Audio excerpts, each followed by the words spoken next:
Hello, everyone. Welcome back to the GSMC Basketball Podcast, brought to you by the GSMC Sports Network.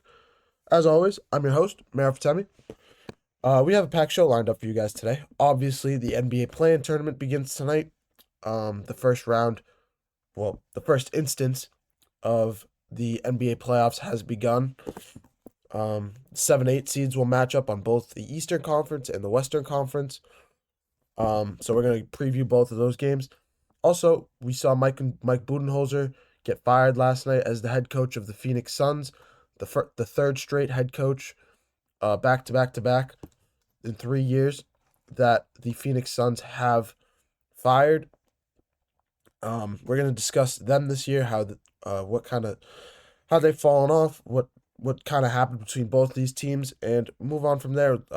See how the Phoenix Suns what went wrong for the Phoenix Suns this season. From there, we're going to look at Anthony Edwards, the Timberwolves' first round matchup against the Los Angeles Lakers. We're going to take a look at them. And then we're also going to take a look at the Cooper Flag sweepstakes with the number 1 overall draft pick. We're going to take a look at how that race is shaping up, who's going to end up with the number 1 overall pick in this year's NBA draft. And yeah, we're going to close out the show as well, talking about the Defensive Player of the Year candidates. Obviously, we know about Evan Mobley, Draymond Green, Dyson Daniels. We're going to talk about all 3 of them. And, we're going to talk about all of that. But before I move any further, I'd like to remind you guys to please like and follow the show for more GSMC Sports Network content. Also, we get a number of questions from viewers that come in during the show. So to ensure that your question gets read on air, ask that you use the tips and donations link at gsmcpodcast.net for your questions. This puts your question at the top of the list so that I see it, and it also really helps out the show. Again, the link is gsmcpodcast.net for all your questions and comments. But getting back here to the basketball, getting to the real main course of why we are here. The NBA play-in tournament beginning tonight, the first round of the play-in tournament with the 7-8 seeds match squaring off tonight. We'll start in the Western Conference with the Grizzlies and the Golden State Warriors. Obviously we know Ja Morant. Starting with the Grizzlies, we know Ja Morant, Jaren Jackson Jr., Desmond Bane, the three-headed monster that's there. Unfortunately, with the unfortunate firing of Taylor Jenkins a couple weeks back, they're still exceptionally well coached. They're an exceptionally disciplined team. They know what they're doing. They've been around for a while. They've kept their core group of guys for the last 4 or 5 years or so. They're still an incredibly formidable team, and honestly, any matchup in the Western Conference this season can go either way, really, with how stacked the Western Conference is. Obviously, their last meeting between these two in the playoffs in 2022, the Warriors took out the Grizzlies in 6 games. And no, it was still an unbelievable series, but it was 1-1 going back to Memphis. Golden State ended up winning both games in Memphis, and that was it. Their last meeting, April 1st, Steph Curry went off for 52 points against the Memphis Grizzlies in what was honestly probably one of his more memorable games of this year's regular season. He continues to defy the odds of longevity, continue to play at an exceptional level despite his age. He's just an unbelievable player and one of the top 2 point guards in NBA history.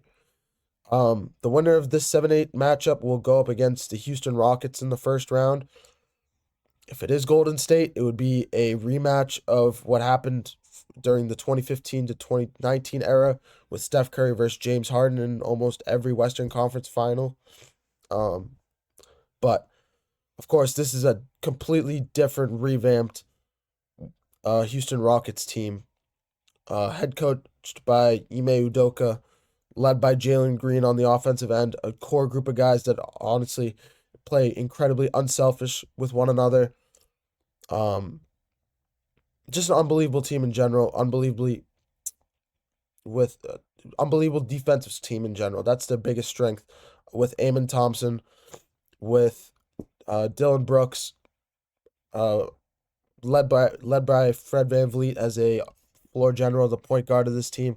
They're just an unbelievable team in general, and they're gonna just continue to grow. They're continuing to grow with one another, and their confidence is continuing to grow every single day that goes by. But yeah, this is gonna be more about the Golden State Warriors, in my opinion. That's why I've been saving this side of the story till now, because the Golden State Warriors are honestly, they're still one of the best teams in the NBA. They still have Steph Curry, like I mentioned, but a player that I haven't really mentioned that we've been kind of waiting for since he was traded here, since the trade deadline, is Jimmy Butler. We know his resume when it comes to the playoffs over the last 5 years, bringing the number 8 seed Miami Heat to the NBA Finals in 2023, bringing starting from the bubble all the way on to 2023. He wasn't in the 2024 playoffs because he was injured, but this is his first opportunity since then to kind of reclaim that title as playoff Jimmy, one of the better playoff, not only competitors, but playoff talents that we have in this league. So it's gonna be interesting to see how Jimmy Butler steps up to the plate, how he continues to perform, how he continues to grow into the Warriors offense. Steve Kerr will have this team ready to go. I know he will. He always does, almost every year. He's exceptional. He's won titles as a player. He's won titles as a coach. We obviously know from 2015 to 2018, that 3-year stretch. But yep, this is more about Jimmy Butler than anything, because we've been waiting almost 2 months now, 3 months since the trade deadline to see if this trade was worthwhile for the Warriors, if they gave up too much to acquire Jimmy Butler. Was it too much that they gave up? Was it worth it? We don't know. But the record says since the trade deadline, with 19 and not nine, they used to be 19-3, probably closer to 21-4 since the trade deadline passed, with Jimmy Butler and Steph Curry on the floor together. That's their record together on the floor, 21-4 since that trade deadline. And it's just gonna be interesting to see how these two teams square off, how everything plays out with them, and who are the Warriors gonna end up playing in the first round of the playoffs. The loser of this game is obviously not out of the tournament. They will face the loser of the winner of the 9-10 matchup between the Kings and the Mavericks. And we're going to see how that ends up transpiring. Because honestly, that's it's going to be, whoever wins that matchup will go up against the Oklahoma City Thunder. And who knows how that's going to transpire. I personally think the Thunder are one of the best teams in the NBA, one of the best teams in the Western Conference, obviously the number 1 seed in the Western Conference. But I think, say the Warriors lose this game and fall to the 9-10 matchup, and they end up winning and face the Thunder in the first round, I think they could give the Thunder a run for their money. If Jimmy Butler can play to his capabilities, if Steph Curry can play to his capabilities, if Brandon Pajimski continues to grow as a player, as a scorer, if Draymond Green can continue to be the Defensive Player of the Year candidate that he's been since the trade deadline and honestly all season long. We're going to talk a little bit more about that as the show goes on. I'm going to talk more about that later in the show. But yeah, this is just more about the Warriors side of things than the Grizzlies. But switching over to the other side with the Eastern Conference, with their 7-8 matchup, they have the Orlando Magic taking on the Atlanta Hawks. Obviously, the Orlando Magic, one of the younger teams in the NBA, led by Paolo Banchero, with Franz Wagner, who's an incredible center, continuing to grow as a center as well, similar to Alperen Sengun.